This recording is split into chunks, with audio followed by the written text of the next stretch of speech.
sur la beauté des 99 noms de Dieu dans le Coran et la tradition musulmane, par Sully Faïk aux éditions Lessus. Vos méditations sont subtiles et profondes. Elles émanent d'un cœur empli de foi. Elles élèvent l'être humain tout en rendant gloire à l'Éternel. Votre démarche contribue à l'harmonie en une période de confusion et de conflit. Jacqueline Kellen.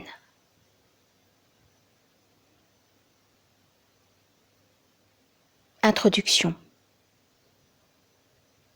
De père turc musulman, originaire de l'île de Chypre, et de mère belge chrétienne, je suis profondément chrétien de conviction. Mon intérêt pour l'islam est d'autant plus grand qu'à l'époque actuelle, il est plus que jamais important d'œuvrer au rapprochement des religions, monothéistes notamment. Aussi, me suis-je plu à méditer à ma manière les 99 noms de Dieu, tels que les recitent les musulmans. Au rythme d'un par jour, j'ai prié avec chacun d'entre eux, et je les ai portés dans mon cœur et mon esprit. Suivant les cas, ma méditation était plus ou moins longue, parfois un quart d'heure, parfois plus d'1 heure et demie.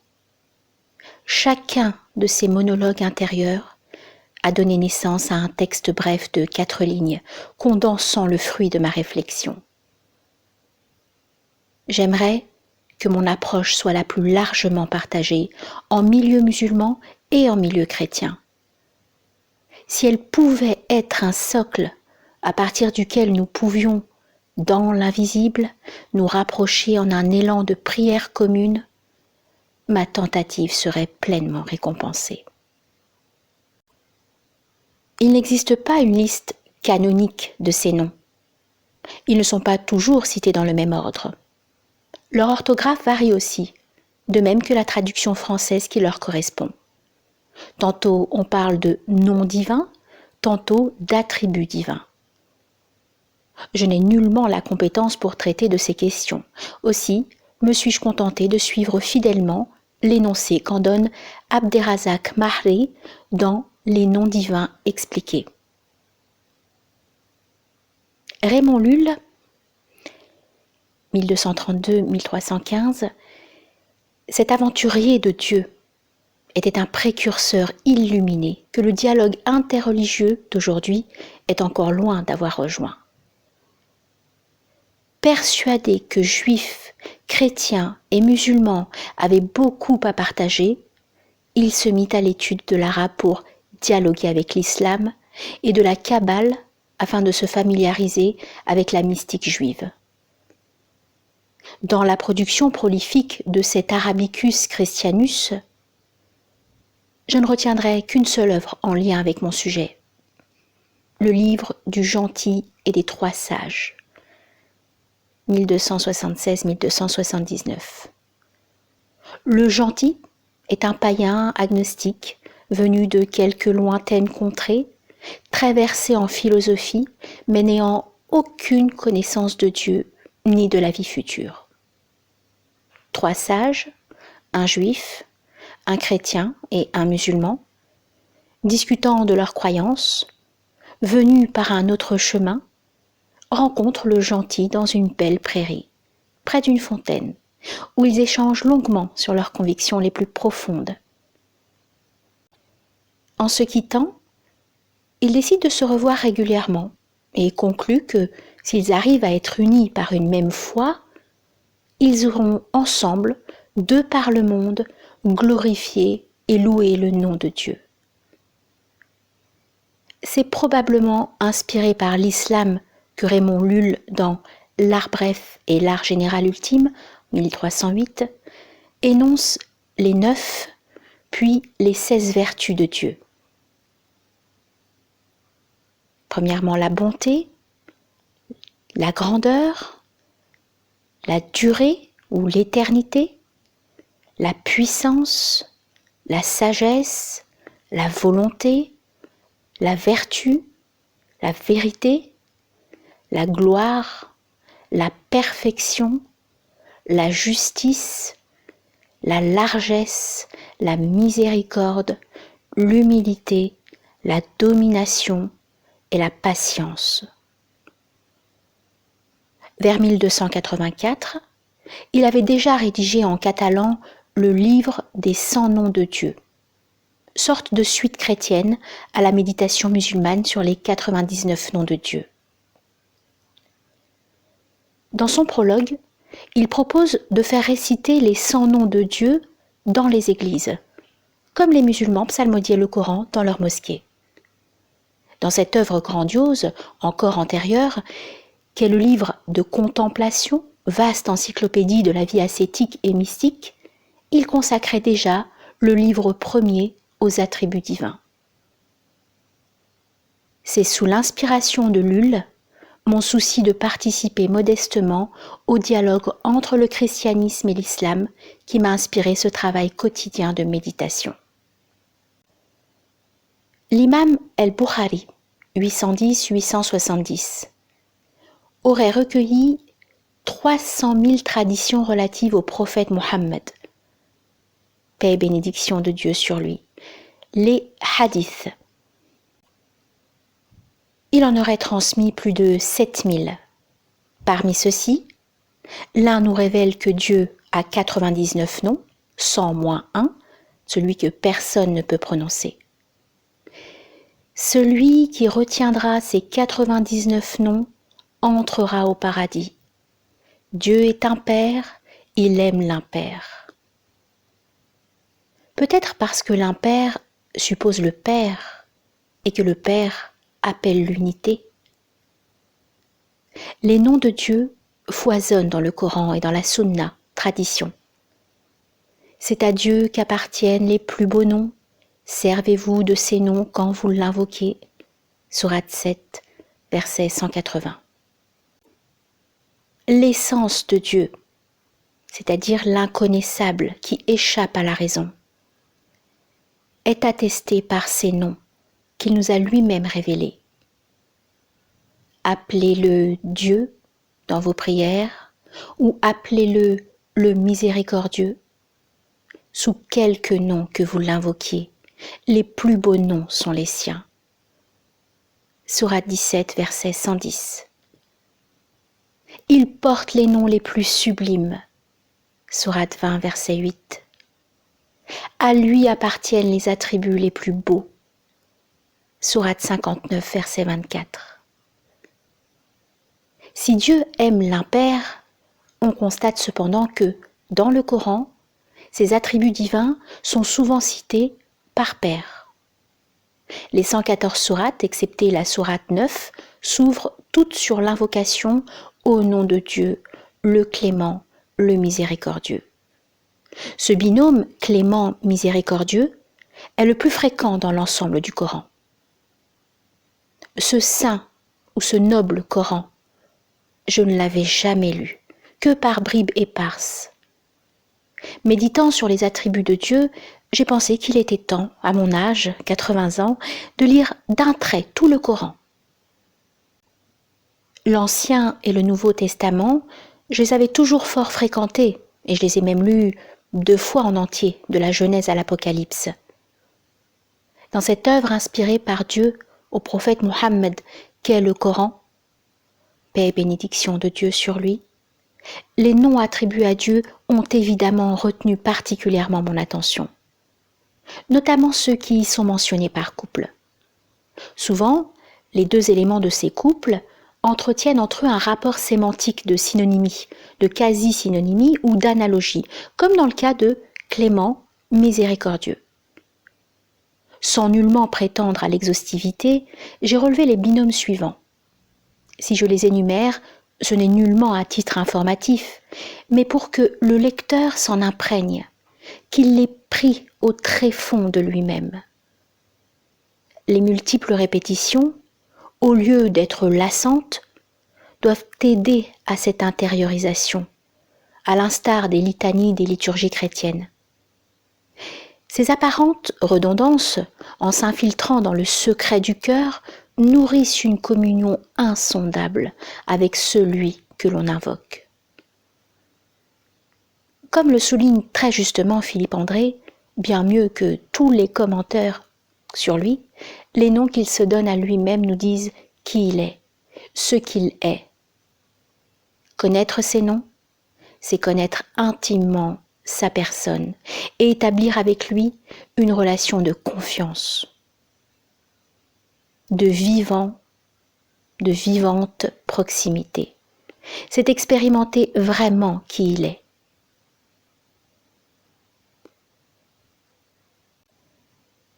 Ainsi on retrouve les couples suivants, pleins de clémence et de mansuétude. Clément et plein de mansuétude. Clément et miséricordieux. Plein de mansuétude et de clémence. Plein de clémence et de compassion. Plein d'indulgence et de compassion. Plein d'indulgence et de mansuétude. Plein de compassion et de mansuétude. Toute mansuétude et toute compassion. Plein de bonté et de compassion. Plein de miséricorde et de mansuétude. Indulgent et miséricordieux. Indulgent et compatissant. Bienveillant et compatissant. Le compatissant, le clément. L'absoluteur, le clément. Absoluteur et omnipotent.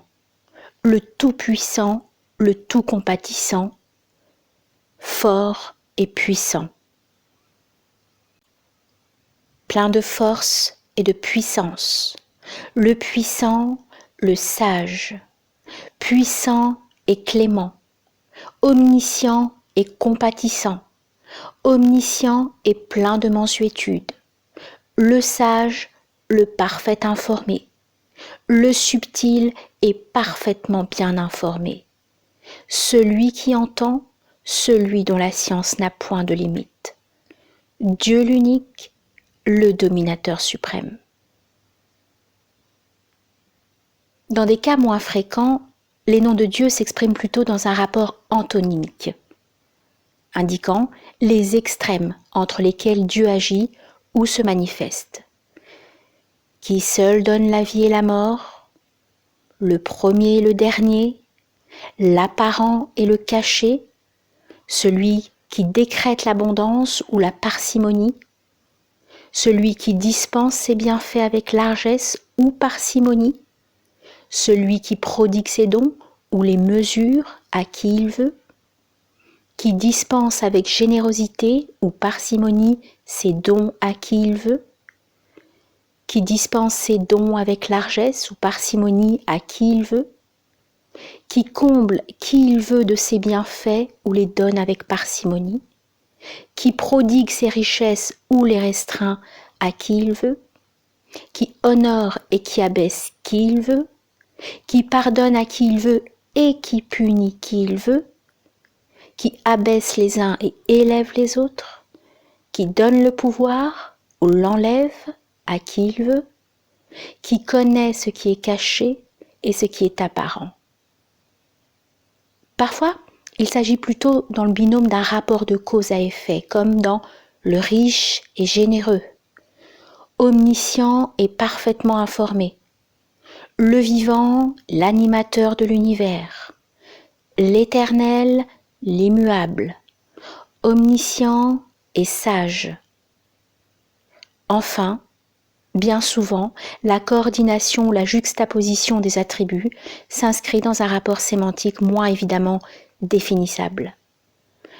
Le Tout-Puissant, le généreux dispensateur, le Tout-Puissant, l'omniscient, le Très-Haut, le Tout-Puissant, riche et digne de louange, autosuffisant et digne de louange, le Tout-Puissant, le digne de louange, le puissant, l'absoluteur, le tout-puissant, l'indulgent, le puissant, le miséricordieux, le tout-puissant et sage, plein de bonté et parfaitement informé, le vivant, l'immortel, le vivant, l'immuable, le tout-puissant, l'immuable, Seigneur des sept cieux, souverain du trône sublime, le sublime, le grand, l'auguste, le sublime, sublime et sage, plein d'indulgence et plein de gratitude, plein d'indulgence et plein d'amour, plein de reconnaissance et de mansuétude, détenteur des faveurs et omniscient, le Créateur, l'omniscient, plein de largesse et omniscient, omniprésent et omniscient, omniscient, omnipotent, incommensurable et omniscient, omniscient et magnanime, celui qui entend tout et voit tout, audient et omniscient, audient et clairvoyant, le souverain, l'authentique, quel excellent maître et quel excellent protecteur, meilleur maître et allié le plus sûr, meilleur et éternel. Dans un certain nombre de cas, au lieu d'évoquer positivement une qualité divine, le Coran mentionne ce qui manque lorsque Dieu fait défaut. En dehors de lui, ni protecteur, ni défenseur. En dehors de Dieu, personne pour protéger et secourir. En dehors de Dieu, ni défenseur, ni protecteur. En dehors de lui, ni protecteur, ni intercesseur. En dehors de Dieu, ni allié, ni intercesseur. Sur terre, ni allié, ni défenseur. En dehors de lui, ni allié, ni protecteur. Point d'autre protecteur que lui. En dehors de lui, nul protecteur. En dehors de Dieu, ni maître, ni défense. Le noble Coran regorge ainsi d'adresses variées qui s'élèvent vers Dieu pour le glorifier et pour nous apprendre à le découvrir sous ses multiples visages. Si elles apparaissent souvent en couple, il y a des exceptions notables. Parfois, elles s'énumèrent tel un chapelet en une suite plus ou moins longue d'évocations inspirées. Il n'y a de divinité que Dieu, l'unique, le dominateur suprême, le maître souverain des cieux, de la terre et des espaces interstellaires, le tout-puissant, l'absoluteur. Encore, rien ne lui est comparable. Il entend tout et voit tout. Il détient les rênes des cieux et de la terre. Il attribue ses dons avec générosité ou parcimonie à qui il veut. Il est omniscient.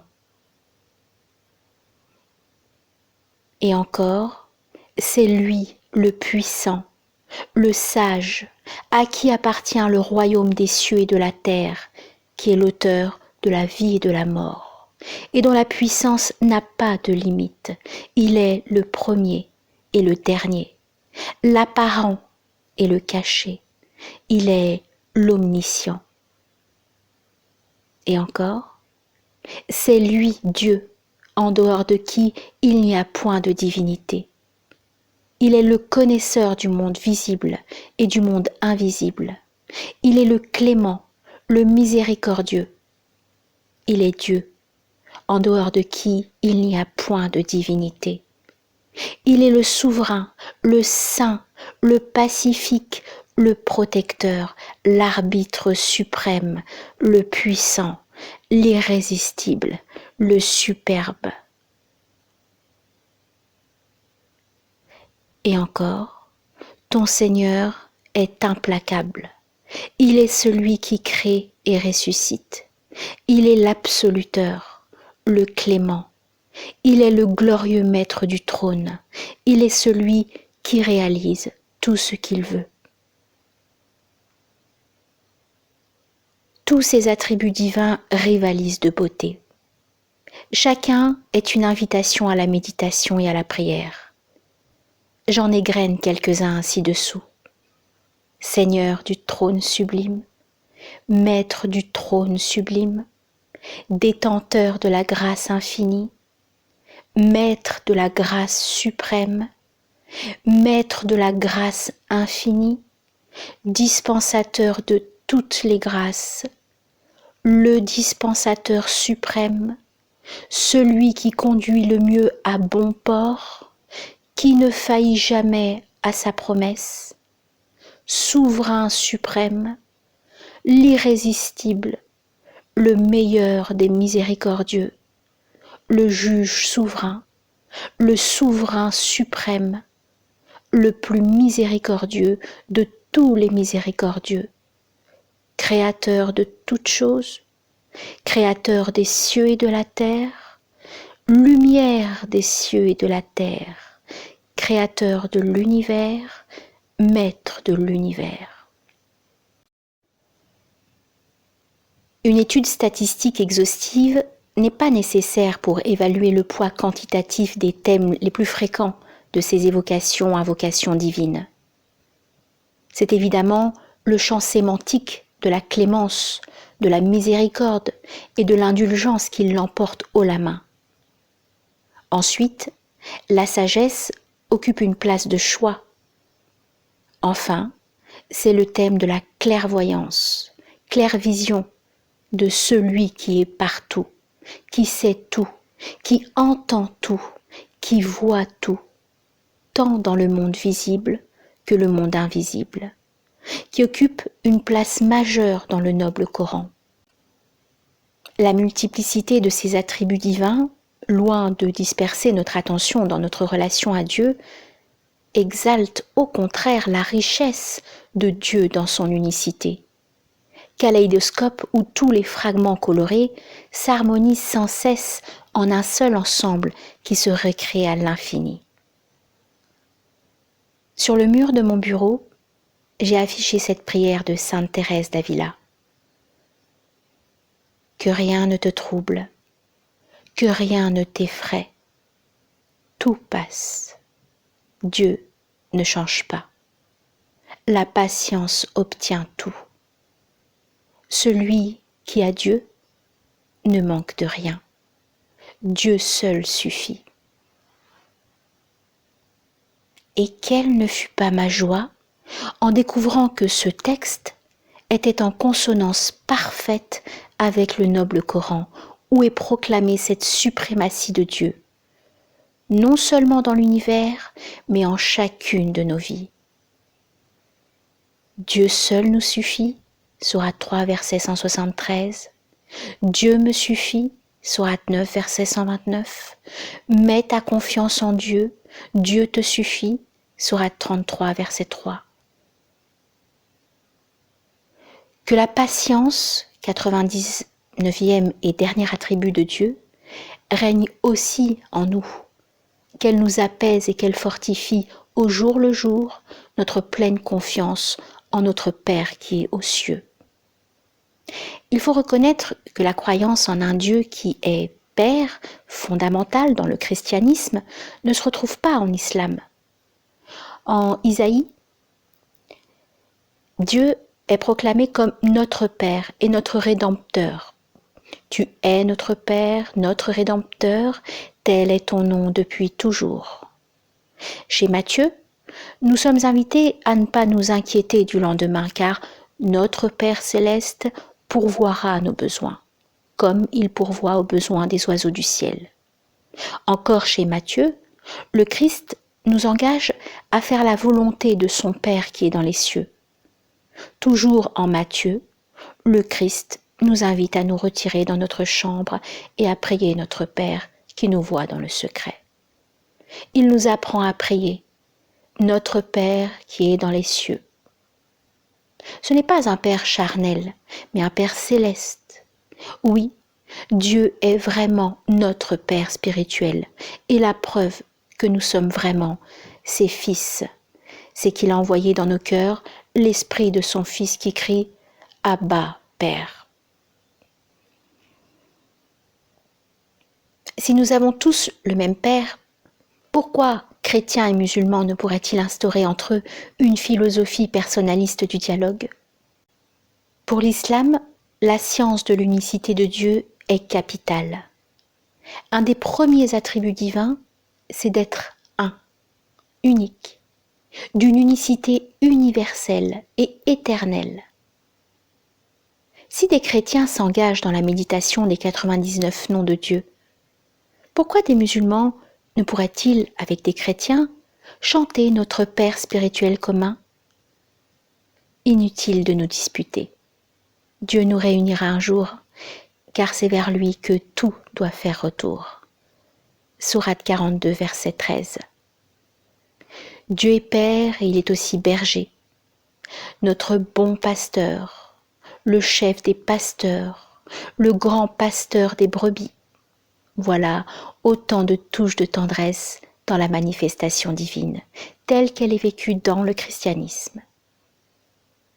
Et il est bien d'autres bons noms de Dieu que chrétiens et musulmans pourraient chanter ensemble. Ma bannière, ma citadelle, l'étoile brillante du matin, l'astre d'en haut, le germe, la pierre d'angle, l'Emmanuel, le vigneron de la vigne véritable, l'amen, etc. Au-delà de leur beauté formelle et de la puissance de méditation qu'elles instaurent en nous, lorsque nous avons recours à elles, ces invocations divines permettent encore d'accéder à un niveau d'intériorisation infiniment plus profond. En effet, pour les plus avancés sur la voie de leur sanctification, les soufis notamment, derrière ces 99 noms exotériques, accessibles à tous, se profilent à l'horizon 99 noms ésotériques, chargés d'un poids mystique incommensurable.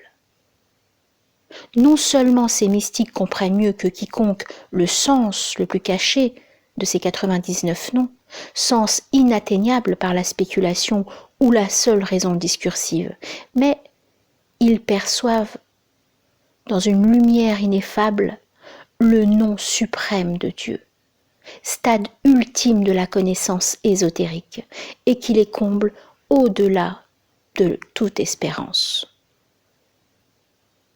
Il semble qu'arrivés là, ils peuvent léviter, voler dans les airs, marcher sur les eaux, etc. Ce poids mystique des noms de Dieu se traduit mathématiquement par une valeur numérique qui s'obtient en additionnant le chiffre correspondant à chacune des lettres qui composent le nom. Du temps du prophète, paix et bénédiction de Dieu sur lui, les Arabes n'utilisaient pas encore ce qu'on appelle aujourd'hui les chiffres arabes, mais ils attribuaient un poids chiffré à chacune des lettres de leur alphabet, qui comptait 28 lettres. Les 9 premières lettres correspondaient au chiffre de 1 à 9. Les 9 suivantes correspondaient au nombre de 10 à 90. Et les 10 dernières allaient de 100 à 1000. Cette mystique des lettres était utilisée aussi par des savants pour cacher des messages codés à l'intérieur des mots.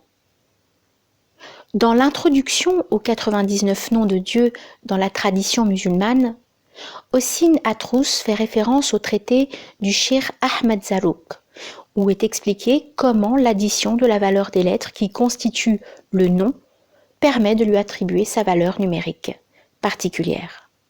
Ainsi, selon Paul Marty, qui a beaucoup investigué sur les traditions islamiques au Fouta Jalon, en Guinée, la valeur numérique des lettres qui composent Allah est 66. Ce chiffre de 66 est un chiffre sacré qui contient toutes les qualités de Dieu, 50, et du prophète, paix et bénédiction de Dieu sur lui, 16. Dans la nomenclature d'Ahmed Zarrouk, c'est l'humiliateur, le 80e dans notre liste, qui a la valeur numérique la plus élevée, 1471. Et ce sont le gracieux donateur et l'opulent, 16e et 91e dans notre liste, qui ont la valeur numérique la plus basse, 14. Comme on le constate, une même valeur numérique peut être attribuée à plusieurs noms divins. C'est ainsi que le chiffre d'Allah, 66, est aussi la valeur numérique du garant, 42e dans notre liste.